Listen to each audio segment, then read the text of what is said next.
All right, class, we're continuing here with the Moche, and we're going to get an idea here of their social organization and use that as a leaving point for getting into their material culture. So Moche society, as you can see here, highly stratified. Now, the common people are going to be living in small communities, and you can see they're going to do a lot of fishing, farming, and are potters as well as weavers.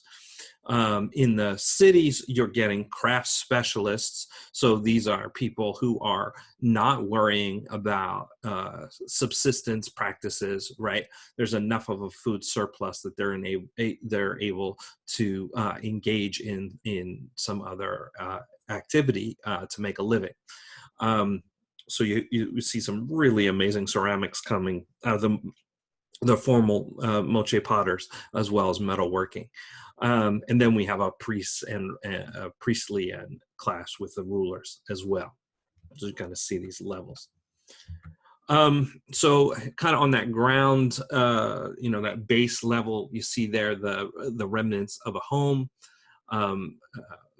with food preparation and cooking areas, general living area, storage rooms. Pretty cool. And then reproductions of the boats that were in use, and these are for the sea.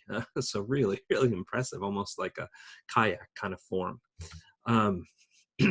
Acquiring spondylus shell, which we've already talked about for the Maya, but they're gaining it themselves, not trading with another culture or anything.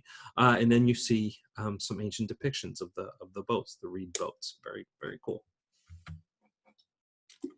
So let's look at the ceramics and the metallurgy and the weaving. So now we've got extensive use of gold and silver and copper.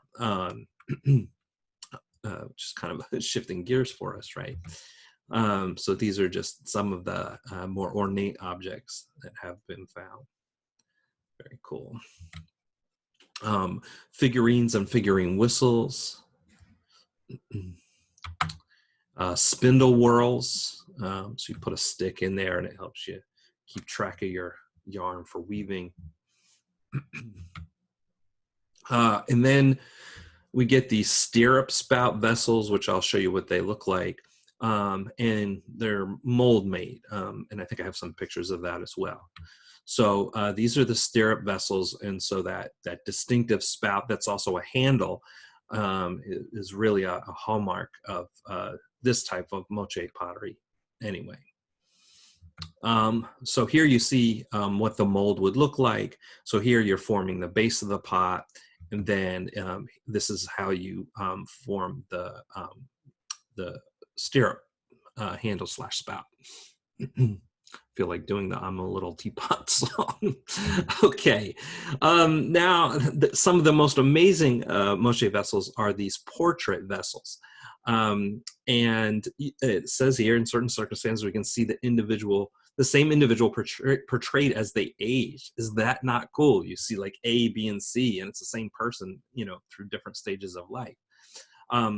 43 of the bottles recovered have people with scars. And so this is another strong indicator that they are portraying individual people, specific individuals, right? If they were gods or deities, you wouldn't see that kind of like, sort of 1 in a million thing that happens to us as unique people. So yeah, children at the bottom, and then some of the scars up top, and upper lip there. And there's a mold and the pot it would produce. Mold there of a figurine of a captive. Pretty cool. See the hands tied behind the back. Other sculptural vessels, just really, really impressive animals here.